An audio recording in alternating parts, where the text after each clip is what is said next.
Hey, so I'm making this video for my friend Sam, but if anyone else is watching, you may be interested. So this is the startup procedure for the Scottish Aviation Bulldog. So this plane, um, the best I could get it from the manual anyway.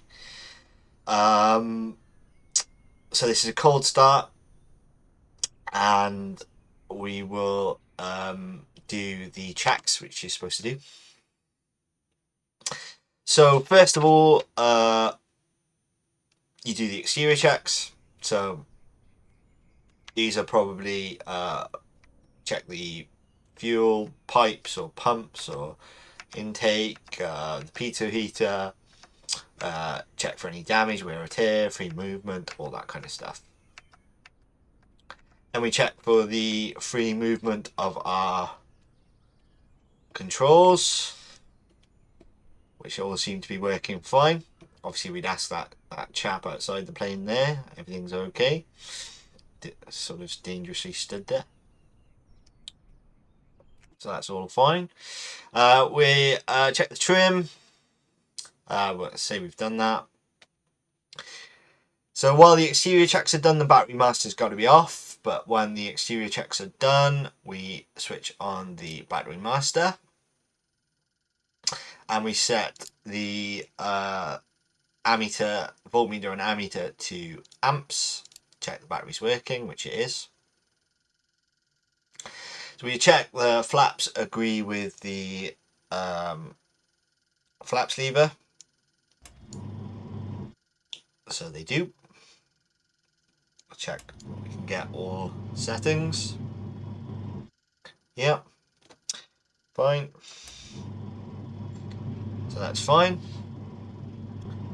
So we check fuel. Now the game actually starts this with the fuel selector in the both position, but I've already turned it to the off position. So I'm not entirely sure what we're supposed to be checking here, because it just said check fuel flow from both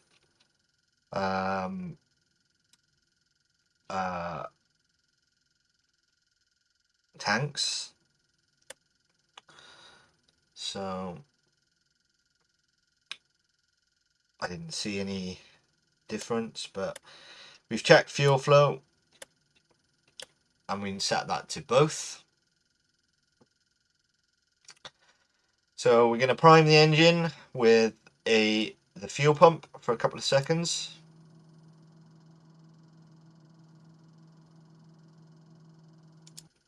Fuel pump off. Magnetos go to both. Now really the plane has, you start with magnetos left, L, but the sim does it at both. So we want mixture to full, prop to full, a little bit of throttle. We start the engine. There we go. Now the engine started, we switch our alternator on, leave the fuel pump off.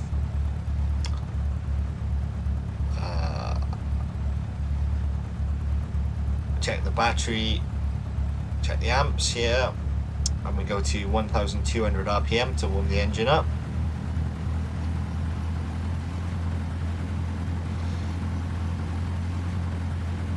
So there we go. So now we switch on the pitot heater and we're looking for a fluctuation in the ammeter to show that the pitot heater is working.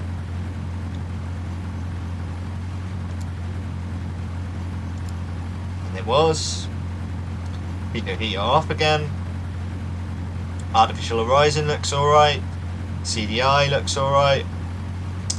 Heading indicator looks correct. Check it against our compass. And the altimeter looks correct. While we are taxiing, we would then check brakes, nose wheel turning and rudder, and we would check the turn and slip indicator. Right before takeoff we would switch magnetos between L and back to both, then to R, back to both, checking that at 1500 RPM there is a roughly a 100 RPM drop and no more than a plus or minus 50 RPM difference between each magneto. and right before takeoff we'd switch on the pitot heater and then take off. But there's a couple of things we want to do first.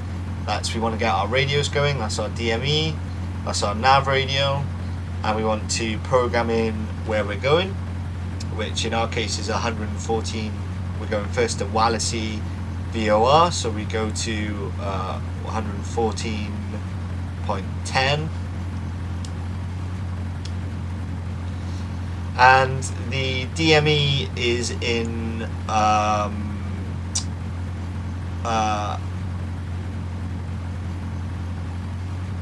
should be in RMT mode.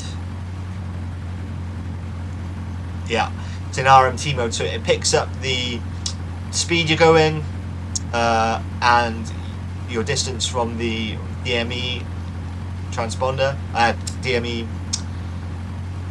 transmitter, and this will show up on your CDI but we haven't picked up the signal yet because we're too low in altitude. This is your anti-ice engine, so I've got a bind for that, so I can do, oh that's the wrong one, I can do that and get it in and out. This you want for anytime your throttle is low, under 50%, or you're coming in for a landing or something like that. That's your parking brake, and here are your lights. You can put your lights on if you want. So the lower is white and the up, or is the lower red? I can't remember. Anyway, you have your lights on. I think that's the right way around. Lower red, upper white. So yeah. So that's the startup routine, as far as I can tell, for this lovely little plane. And I've been flying it lots, and I'm just about to fly it to the Isle of Man. So catch you soon. Bye.